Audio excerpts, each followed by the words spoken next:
محترم حاضرین، سامعین، سامعات، آج کے اس خطبے میں انشاءاللہ تبارک و تعالی سود سے متعلق کچھ موٹی موٹی باتیں رکھنے کی کوشش ہوگی۔ اسلام نے اپنے ماننے والوں کو، مسلمانوں کو مالی معاملات میں جس قدر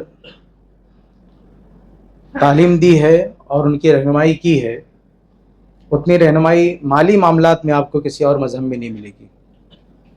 دوسرے مذاہب میں، دوسرے قوموں میں آپ دیکھیں گے کہ وہ بالکل آزاد ہیں مالی معاملات میں، جو مرضی ان کا لین دین کا ہے، لیکن اسلام نے اپنے ماننے والوں کو قدم قدم پر ہر طرح کے مالی معاملات میں رہنمائی کی ہے۔ زکوٰۃ کا ایک پورا نظام ہے اسلام میں، مالی معاملہ ہے۔ وراثت کا پورا نظام ہے، مالی معاملہ ہے۔ تجارت کا پورا نظام ہے، مالی معاملہ ہے۔ قرض کا پورا نظام ہے، مالی معاملہ ہے۔ ہدیہ تحفہ کا پورا نظام ہے اسلام میں، مالی معاملہ ہے۔ آپ دیکھیں گے کہ ایک لمبا سلسلہ ہے جو اسلام نے مالی معاملات میں جو رہنمائی کی۔ انہی میں سے ایک بہت بڑی چیز جس پہ قرآن و حدیث نے بہت سختی سے روک لگائی ہے، وہ سود ہے۔ سود کو اللہ اس کے رسول صلی اللہ علیہ وسلم نے حرام قرار دیتے ہوئے جس لب و لہجے میں بات ہمارے سامنے رکھی ہے وہ بڑا سخت ہے۔ چنانچہ قرآن دیکھیں گے تو سورہ بقرہ میں اللہ کیا فرماتا ہے؟ یا ایھا الذین آمنوا اتقوا اللہ وذروا ما بقی من الربا ان کنتم مؤمنین۔ شروعات دیکھیں، اے ایمان والو اللہ سے ڈرو، اللہ سے ڈرو، اور تمہاری رقم پہ بڑھ کے جو وصولا جا رہا ہے، یعنی جو ربا کی جو زیادتی ہے، جو اضافہ وصولا جا رہا ہے ربا کی شکل میں، ضرور چھوڑ دو، اس کو مت لو۔ ان کنتم مومنین، اگر تم اپنا ایمان چاہتے ہو۔ اللہ کیا فرماتے ہیں؟ ان کنتم مومنین، یعنی سود مت لو اگر تمہیں اپنا ایمان پیارا ہے۔ صرف اسی پر بس نہیں، بلکہ آگے لہجہ اور سخت ہو رہا ہے۔ فَإِن لَمْ تَفْعَلُوا، اگر تم ایسا نہیں کرو گے، یعنی سود لینا بند نہیں کرو گے، سودی معاملات پہ روک نہیں لگاؤ گے، فَأْذَنُوا بِحَرْبٍ مِّنَ اللَّهِ وَرَسُولِهِ، تو اللہ اور اس کے رسول صلی اللہ علیہ وسلم سے جنگ کے لیے تیار ہو جاؤ۔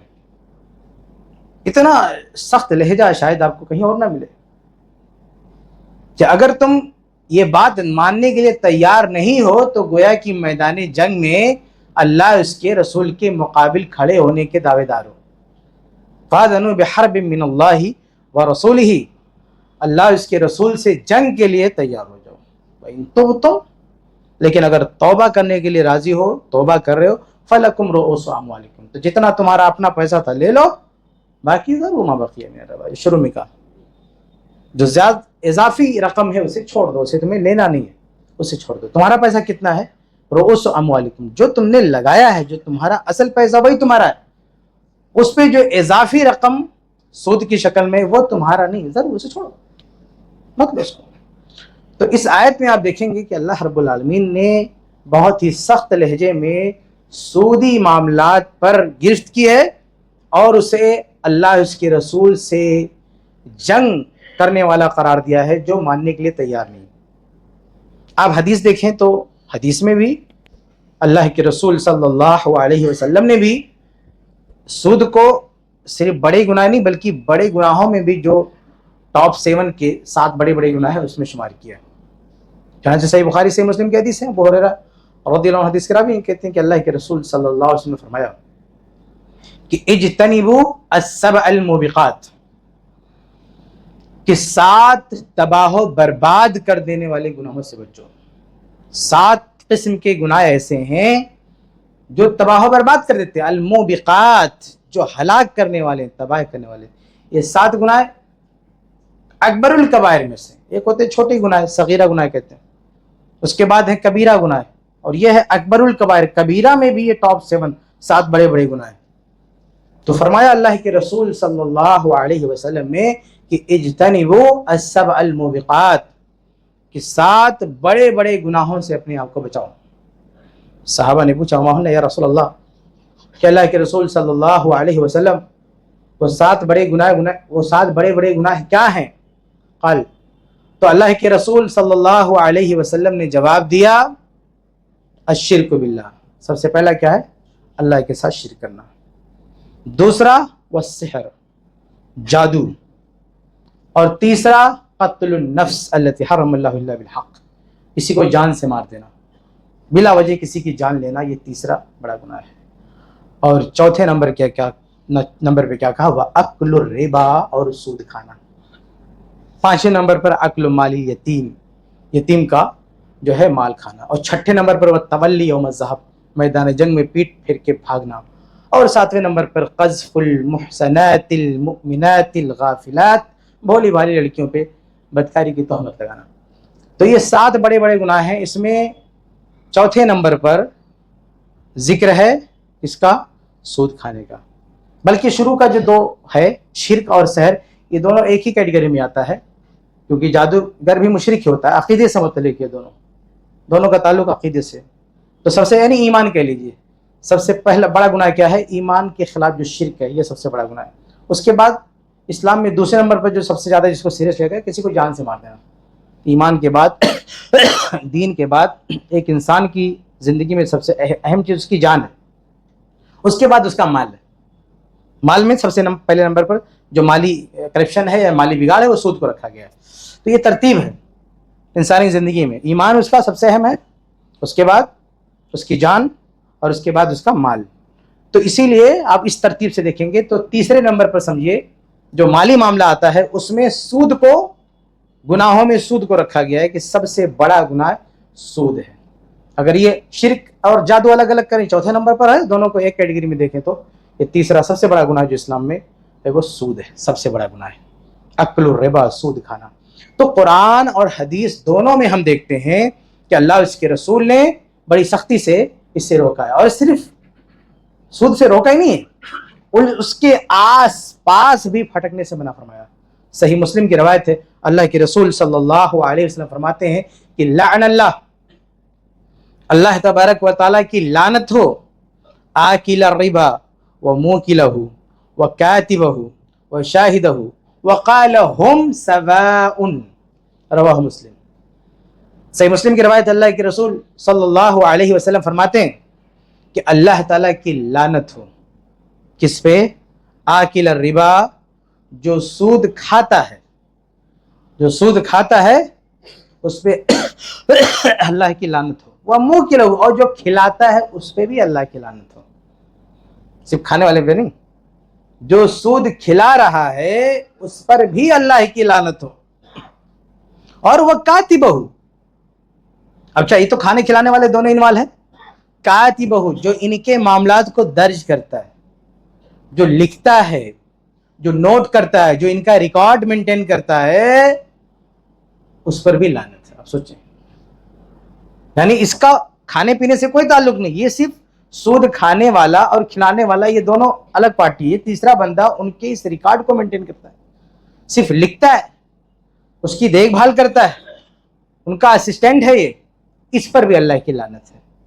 حتیٰ کہ وہ شاہدہ ہو، یعنی ایک بندہ جو وٹنس ہے، جو گواہ ہے، اگر سگنیچر لے جاتی ہے گواہ کے لیے، اس پر بھی لعنت ہے. آج کتنے جو ہے سودی ایگریمنٹ اور سودی ڈیل ہوتی ہے، کسی کا ہاتھ پکڑ کے بھائی آپ کی سائن چاہیے، بندہ بغیر جانے پیچھے جا کے اس پہ سائن کر دیتا ہے. ارے دیکھو کون سا ایگریمنٹ ہے، کیسی خرید و فروخت ہے، کہیں سودی معاملہ تو نہیں ہے، پٹ سے آپ نے سائن کر دیا.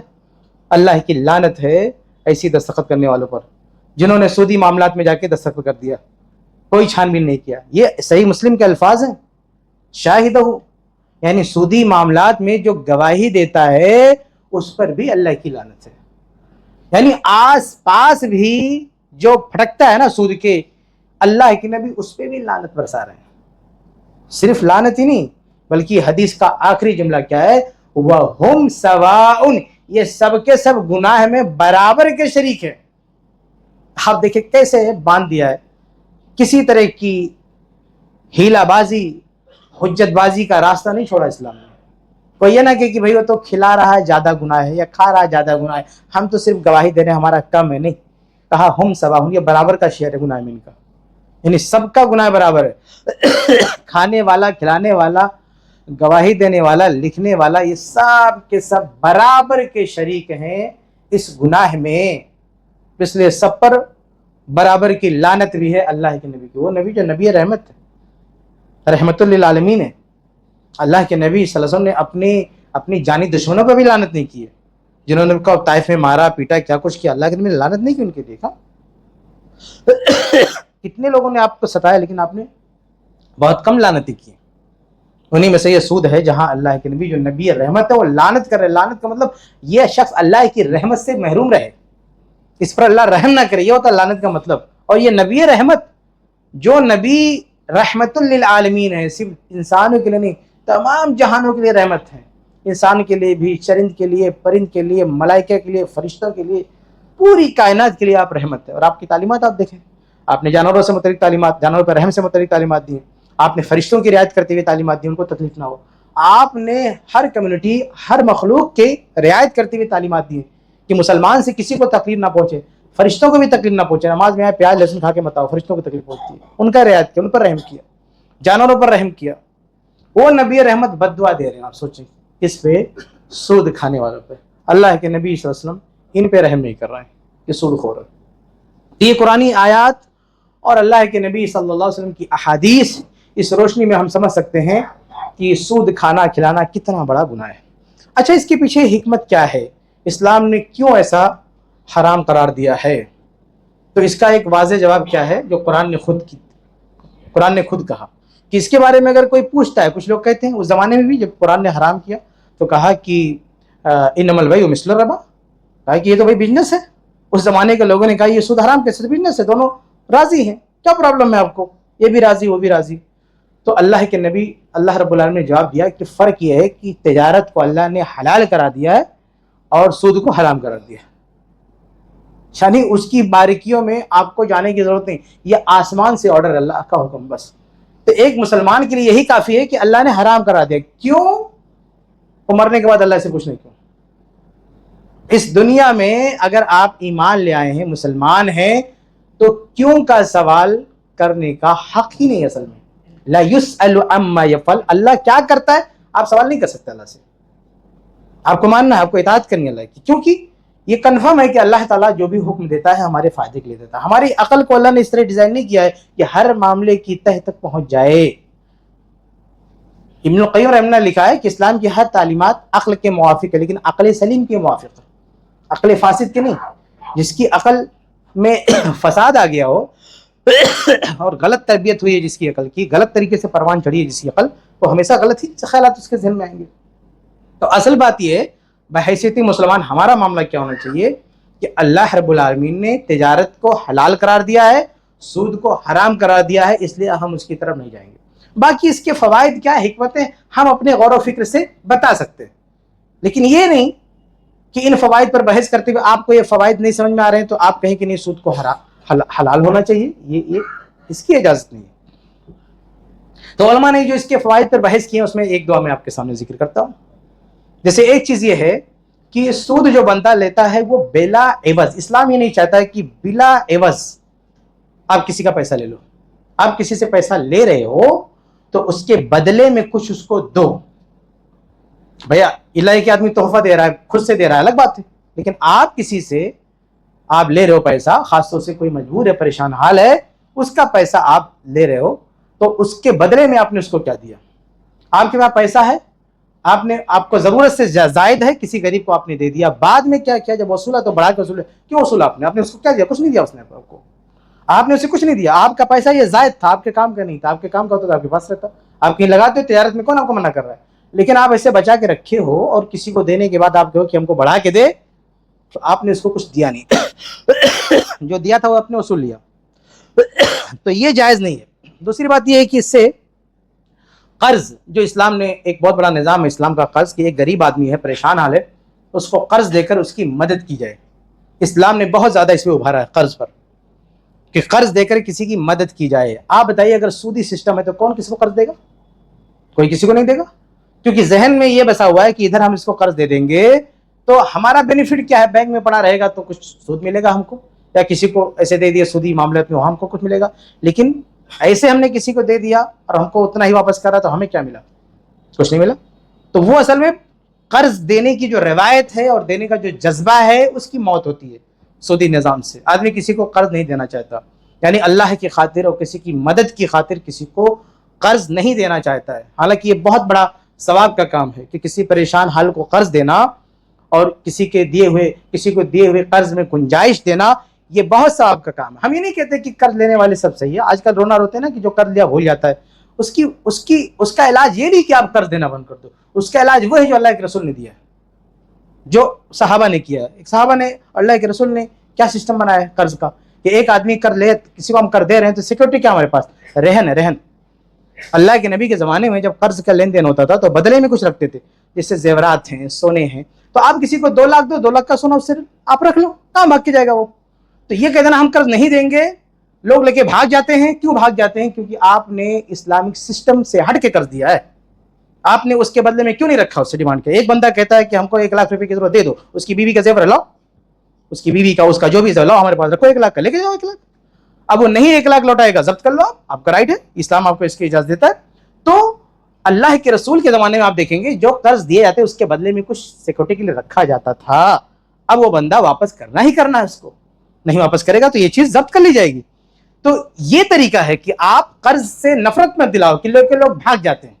لوگوں کو قرض ہی مت دو قرض, لیکن اس کی جگہ پہ آپ کوئی ضمانت رکھو, کوئی چیز رکھ کے دو, تاکہ اس کا بھی کام ہو جائے اور آپ کا بھی کام ہو جائے. اس طرح سے لوگوں کی مدد کرو. لیکن یہ ذہن بنانا کہ لوگ کھا لیتے ہیں اس لیے قرض کا نظام برا نہیں کہ لوگ کھا لیتے ہیں. نظام کا آپ کا طریقہ, قرض دینے کا طریقہ غلط ہے. آپ نہ لکھتے ہیں, نہ کوئی ریکارڈ ہے, نہ کچھ گواہ ہے. قرآن نے کہا ہے کہ لین دین کے معاملے میں ریکارڈ رکھو, لکھ رکھو, گواہ رکھو. آپ سودی معاملات میں دنیا بھر کے گواہ بناتے ہو, قرض کے معاملے میں گواہ نے ایسے کسی کو اٹھا کے دے دیا بغیر گواہ کے, بغیر ثبوت کے, بغیر رہنے کے, تو کیا ہوگا, لے کے بھاگے گا. تو بہرحال میں کہہ رہا تھا کہ سود کو جو حرام قرار دیا گیا اس کی وجہ یہ ہے کہ اگر سود کا نظام رہے گا تو قرض دینے کا جذبہ نہیں رہے گا. ایسے اور بھی بہت سارے جو ہے فوائد ہیں اس نظام کے, یعنی سود میں بہت ساری برائیاں ہیں اور سود نہ ہونے کا بہت بڑا فائدہ ہے. اس لیے اسلام نے سود کو سختی کے ساتھ حرام کیا ہے. اس کے بدلے میں اسلام کہتا ہے تجارت کرو, آپ لگاؤ کہیں پیسہ. آپ کے پاس اگر پیسہ ایکسٹرا ہے, آپ سیونگ کر کے کیوں رکھو. یا تو کسی, اسلام دیکھیے یہ نہیں چاہتا کہ آپ پیسہ جمع کر کے رکھو جو بلاک رہے, اس سے نہ آپ کو فائدہ نہ کسی اور کو فائدہ. تو 2 ہی آپشن آپ کے پاس, یا آپ اس کو تجارت میں لگاؤ, آپ کا فائدہ, سب کا فائدہ ہو, یا آپ کسی کو ضرورت ہو دے دو, قرض دے دو اس کو. آپ اس کو بینک بیلنس بنا کے کیوں رکھتے ہو, آپ کا کیا فائدہ ہے. اس لیے آدمی رکھا ہوا ہے, اس کا فائدہ کیا ہے کہ بینک میں سود آ رہا ہے, اور اس کے علاوہ کیا فائدہ بتائیے. آپ نے پیسہ جام کر کے بلاک کر کے رکھا ہے, سوائے اس کے کیا فائدہ ہے کہ وہ اس سے آپ کو سود مل رہا ہے. اس لیے پیسہ جمع کر کے فالتو میں کہیں پھنسا کے رکھنا یہ ٹھیک نہیں. یا تو آپ تجارت میں لگاؤ, یا آپ کسی کو دے دو قرض کے لیے, یا اپنا استعمال کر لو. تو یہ چیز ہونی چاہیے. تو یہ بہرحال کچھ باتیں علماء نے ذکر کی, میں نے آپ کے سامنے ذکر کیا. آگے بڑھتے ہیں. اب ہم بات کرتے ہیں کہ ہمارے معاشرے میں, ہمارے یہاں جو سود کی بہت ساری شکلیں پائی جاتی ہیں, خاص طور سے وہ شکلیں جن کے بارے میں لوگوں کو احساس نہیں ہوتا یہ بھی سود ہے. آئیے ہم اس پہ بھی بات کر لیتے ہیں. دیکھیے کئی طرح کے سودی معاملے ہمارے یہاں رائج ہیں جن کو ہم محسوس نہیں کر پاتے. جیسے مثال کے طور پر خاص طور سے چار چیزوں سے متعلق جو سودی معاملات ہمارے یہاں رائج ہیں, ہم اس کو محسوس نہیں کر پاتے. ایک ہے گھر بار سے متعلق, دوسرا پیسوں سے متعلق, تیسرا بازار سے متعلق, اور چوتھا بینک سے متعلق. ان 4 چیزوں سے متعلق جو سود ہے وہ بہت زیادہ ہے, اور باقی اور بھی بہت ساری قسمیں, لیکن خاص طور سے یہ 4 چیزیں ہم ایک ایک کر کے دیکھتے ہیں اختصار کے ساتھ. سب سے پہلے ہم دیکھتے ہیں گھر بار سے متعلق.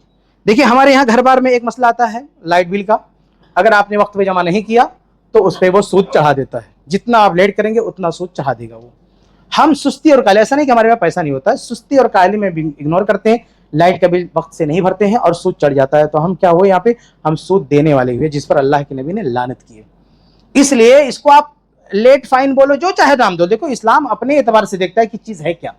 آپ کے دیے گئے نام کا کوئی اعتبار نہیں ہے کہ آپ نے اس کو کیا ٹائٹل دیا ہے. وہ ہے سود. آپ جو چاہے اس کو ٹائٹل دیں, جو چاہے نام دیں, لیکن حقیقت میں ریئل میں وہ کیا ہے, وہ سود ہے. اب جیسے زنا کاری ہے, شادی سے پہلے لڑکا لڑکی اگر ایک ساتھ ملتے ہیں, اپنی مرضی سے ملتے ہیں, تو زنا ہے. آپ اس کو جو چاہے لیو ان ریلیشن بولیں, گرل فرینڈ بوائے فرینڈ بولیں, جو چاہے نام دے دیں, جتنا چاہے پیارا نام دے دیں, لیکن ہے زنا وہ اسلام میں کیا ہے, بدکاری ہے. اس کو آپ جو چاہے اس رشتے کا نام دے دیں, لیکن اس سے رشتہ حلال نہیں ہو جائے گا, وہ ہے بدکاری. اسلامک ٹرم میں اس کو زنا ہی کہیں گے. آپ دنیا کے لحاظ سے جو چاہے نام چپکا دیں آپ اس کو. تو ایسے جو آپ یہاں لائٹ کا بل لیٹ سے آپ پے کرتے ہیں, آپ اس پہ سود چڑھا کے پے کرتے ہیں, یہ چیز نہیں ہونی چاہیے. دوسرا ایک چیز جو افسوس کے ساتھ کرنا پڑتا ہے, بڑی تیزی سے چیز عام ہو رہی ہے, وہ ہے ہیوی ڈپوزٹ. ہیوی ڈپوزٹ پہ کسی کو گھر لینا یا دینا, یہ سود کھانا اور کھلانا ہے. کیونکہ آپ جو ہیوی ڈپوزٹ یعنی ایک بڑا اماؤنٹ آپ کسی کو دے رہے ہیں وہ قرض ہے اصل میں. یہاں بھی ذہن میں رکھیے کہ آپ اس کو امانت بول دیں, آپ اس کو ڈپوزٹ بولیں, اس سے کوئی لینا دینا نہیں. اسلام کی ٹرم میں وہ چیز کیا بنتی ہے وہ اسلام اپنے حساب سے دیکھتا نا. اسلام میں قرض کیا ہے؟ کسی کو آپ نے پیسہ دیا جسے وہ استعمال کر رہا ہے, اس کا نام قرض ہے. اور آپ نے کسی کو پیسہ دیا جسے وہ رکھ رہا ہے, ویسے ہی آپ کو لوٹا دے گا, یہ امانت ہے. تو جو ڈپوزٹ ہم کسی کو دیتے ہیں روم اونر کو, تو وہ بندہ اس کو یوز کرتا ہے, وہ بھی جانتا ہے, ہم بھی جانتے ہیں, اس لیے اس کا نام ڈپوزٹ نہیں, وہ قرض ہے. کیونکہ یہ چیز دیکھیں صحیح بخاری کی حدیث ہے نا کہ زبیر رضی اللہ تعالیٰ عنہ اللہ کے نبی کے زمانے میں, نبی کے زمانے کے بعد بھی بہت بہادر آدمی تھے, اور بہادر کے ساتھ ساتھ ایماندار بھی تھے. تو اس زمانے میں چونکہ بینک نہیں ہوتے تھے نا, تو لوگ اپنے پیسے کہاں رکھتے تھے غریب لوگ, کہ کوئی چوری نہ کر لے, چھین نہ لے. ایسے آدمی کے پاس جو بہادر بھی ہو اور ایماندار بھی. تو زبیر رضی اللہ بڑے بہادر تھے اور ایماندار بھی تھے. تو لوگ ان کے پاس لالا کے پیسے رکھتے تھے, اور یہ پورا ایک بینک کا, ان کا گھر سمجھے ایک بینک تھا. تو یہ کیا کہتے تھے کہ دیکھو جو پیسے میرے پاس لا کے رکھو. پیسے کیا ہوتے تھے بھائی؟ ایک سونا چاندی کا گٹھر ہوتا تھا, بنڈل ہوتا تھا, جس میں سونے کے سکے, چاندی کے سکے, وہی لا کے رکھو. تو بولتے تھے یہ جو آپ سکے مجھ کو دے کے جا رہے ہو, اتنے سارے لوگ, 2-3 لوگ دے تو چل جائے گا, اتنے سارے لوگ لا کے میرے گھر پہ رکھ رہا ہوں, میں کہاں سے دیکھ بھال کر پاؤں گا, میں کیسے حساب مینٹین کر پاؤں گا؟ تو ایسا کرو کہ یہ چیزیں مجھے الاؤ کرو, تم لوگ مجھے اجازت دو تو کہ میں اس کو انویسٹ کر دوں, یا میں کہیں لگا میں اس کو یوز کر لوں. تو اگر میں اس کو یوز کروں گا تو یہ چیز امانت نہیں رہ جائے گی, یہ قرض ہو جائے گا, میرے ذمہ ہو جائے گا. یعنی میں کہیں سے بھی کھیت بیچ کے یا زمین بیچ کے, گھر بیچ کے, کچھ بھی بیچ کے تم کو دے سکتا ہوں. لیکن اگر تم امانت بول کے میرے پاس رکھو گے تو کیا ہوگا؟ مجھے یہی گٹھری, یہی جھولا تمہیں لوٹانا رہے گا, میں اس کو ہاتھ نہیں لگا سکتا. یہ امانت کا مطلب ہے. لیکن اگر میں اس کو یوز کر لیتا ہوں تو یہ امانت نہیں رہے گا, یہ ہو گیا قرض. لیکن جو پیسہ تمہارا ہمارے پاس ہے وہ میں تم کو لوٹا دوں گا. سب نے کہا ٹھیک ہے, کوئی مسئلہ نہیں. تو وہ قرض میں کنورٹ کرتے تھے, جو بھی امانتیں آتی تھی اس کو یوز کرتے تھے, وہ ہو جاتا تھا قرض. تو اس سے یہ مسئلہ جائز ہے کہ آپ نے کسی کا پیسہ لیا, امانت لیا, اور سامنے والا راضی, تو آپ اس کو یوز کر سکتے ہیں. لیکن یوز کرتے ہی وہ کنورٹ ہو گیا, امانت کنورٹ ہوگی کس میں؟ قرض میں. اب آپ نے کسی کو پیسہ دیا امانت کر, ڈپوزٹ جو چاہے بول کے, لیکن اس نے یوز کیا, یوز کرتے ہی اس کا ٹائٹل چینج ہو گیا, وہ ہو گیا قرض. اور جب قرض ہو گیا تو اس قرض پہ آپ بینیفٹ نہیں لے سکتے, کیونکہ سود کی ڈیفینیشن کیا ہے؟ کل قرض جر منفعۃ فہو ربا. ہر وہ قرض جو آپ کو بینیفٹ دلا دے, فائدہ دلا دے, وہ سود ہے. تو آپ نے 10 لاکھ کسی کو دیا ہیوی ڈپوزٹ, اب اس کے بدلے میں آپ اس کا گھر استعمال کر رہے ہیں, یہ گھر اس کا ہے, اس پہ 5-10-15 ہزار کرایہ آتا تھا, یہ کرایہ آپ نہیں دے رہے ہیں تو 15 ہزار سود ہے. یعنی اپنے اس 10 لاکھ پہ یہ سود آپ کھا رہے ہیں جو آپ کو دینا چاہیے. یہاں بہت سارے بہانے لوگ کرتے ہیں کہ یہاں کیا بول دیتے ہیں, کہتے ہیں رہن ہے. دنیا میں کہیں کوئی رہن نہیں لیتا آج کل, ہر آدمی روتا چلاتا ہے کہ بھائی وہ پیسہ لے کے بھاگ گیا. یہاں رہن ہے, یہ رہن کس کو بولتے ہیں؟ رہن اس کو بولتے ہیں جس پہ آپ کا قبضہ ہو جائے. پہلی بات یہ کہ آپ کی دی گئی رقم کے مساوی ہو, آپ نے 10 لاکھ دیا, 10 لاکھ کی جگہ ہو, اور اس پہ 10 لاکھ کی کوئی چیز ہو, اور اس پہ آپ قبضہ کر سکتے ہو. رہن میں اپنے گھر کے لیے, گھر کے پیپر رکھیے نا, بینک والے بھی تو رہن پہ رکھتے ہیں, کیا رکھتے ہیں؟ پیپر رکھتے ہیں, آپ کا گھر تھوڑی لے لیتے ہیں. تو رہن اصل چیز کیا ہوتا ہے کہ جس کو آپ ضبط کر سکو. آپ کسی کا گھر میں رہ رہے ہو اور کہتے ہو یہ رہن, ارے وہ دو جوتا مار کے جب چاہے بھگا دے, آپ کو کیا کر لو گے؟ آپ اس کو قبضہ نہیں کر سکتے. وہ رہن کیسے ہو سکتا؟ رہن کہتے ہیں وہ چیز, جیسے زیورات ہیں ہمارے پاس, ہم نے رہن کے طور پر رکھا, کل کو ہمارا پیسہ نہیں دے گا, زیورات نہیں دوں گا, قبضہ کر لوں گا. یہ رہن ہوتا ہے. گھر کیسے قبضہ کر پاؤ گے بھائی کسی کا؟ وہ کیسے تمہارا ہو جائے گا؟ وہ ایگریمنٹ بنا ہوا ہے, رینٹ ڈیڈ بنی ہوئی ہے, آپ کہتے ہو کہ ہمارا رہن. ارے بھائی اس کا جو ایگریمنٹ بنتا ہے نا, وہ ایگریمنٹ میں بھی لکھا ہوتا ہے کہ آپ رینٹ پہ ہو, اور آپ کہتے ہو کہ وہ رہن ہے. کیا ایگریمنٹ میں رہن بول کے بنتا ہے کہ اگر یہ ہم نے 10 لاکھ دیا یا نہیں دیا تو یہ میں واپس لے لوں گا, یہ گھر لے لوں گا؟ ایسا نہیں ایگریمنٹ بنتا ہے. بناؤ جو آپ کو بھگا دے گا, وہ جو ہیوی ڈپوزٹ والا آپ کو بھگا دے گا, ایسا ایگریمنٹ نہیں بنائے گا کہ یہ پیسہ نہ دے تو گھر قبضہ کر لے گا. تو اس لیے زبانی طور پہ بولنا کہ رہن ہے بیکار ہے. آپ بنوا کے دیکھ لو, جتنے لوگ ہیوی ڈپوزٹ پہ دیتے ہیں پیسہ, ہمت ہے تو بنوا لو پیسے, وہ پیپر بنوا لو کہ اگر یہ 10 لاکھ ہمارا نہیں دے تو گھر میرا. ایسا کوئی قانونی پیپر بنا کے دکھاؤ, ہمت ہے تو. بنانے دے گا, وہ بھگائے گا مار کے آپ کو, اور آپ ڈرامہ کرتے ہو کہ یہ رہن ہے. کیسے رہن ہے؟ رہن کا پیپر بنا, آپ نے رینٹ کا پیپر بنوایا, تو رہن ہے. تو بہرحال کہنے کا مطلب یہ کہ ہیوی ڈپوزٹ یہ سود ہے, یہ جائز ہے. اور رہن بھی دیکھیے, اگر رہن ہے بھی تو رہن آپ استعمال تھوڑی کر سکتے ہو, رہن آپ یوز نہیں کر سکتے ہو. جس رہن پہ آپ کا خرچہ آتا ہے, جو مجبوری, جیسے کوئی جانور ہے, وہاں پہ صرف اتنی گنجائش ہے کہ بھی دودھ پی لے, وہ بھی اس لیے کیونکہ لازمی طور پہ دینا دیتا ہے. آپ کو گھر کسی نے رہن پہ لے بھی لیا تو آپ اس میں قدم نہیں رہ سکتے, تو کرایہ وہی لے گا. وہ آپ صرف اس کے پیپر ضبط کر سکتے ہو رہن کے طور پہ. آپ یہ نہیں کہ اس میں جا کے گھر پہ فائدہ اٹھاؤ. رہن سے, گھر سے آپ فائدہ نہیں اٹھا سکتے. بہت کر سکتے رہن پہ, گھر لینا ہے تو رہن پہ لینا ہے گھر, تو گھر کے پیپر کاغذات آپ اپنے پاس رکھ سکتے ہو, نہ کہ جا کے بسیرا کر دو, وہاں پہ رہنا شروع کر دو. اس کی گنجائش نہیں. یہ رہنے لگو گے تو سود ہو جائے گا. تو یہ ہمارے یہاں جو گھروں کا معاملہ ہے رینٹ پہ لینے کا, یہ بھی جو ہے سود کی قسم میں آتا ہے. آگے بڑھتے ہیں. اسی طرح سے پیسوں سے متعلق دیکھیے کتنا سارا سود ہے پیسوں سے متعلق. ہمارے یہاں ایک کبھی کاروبار چل رہا ہے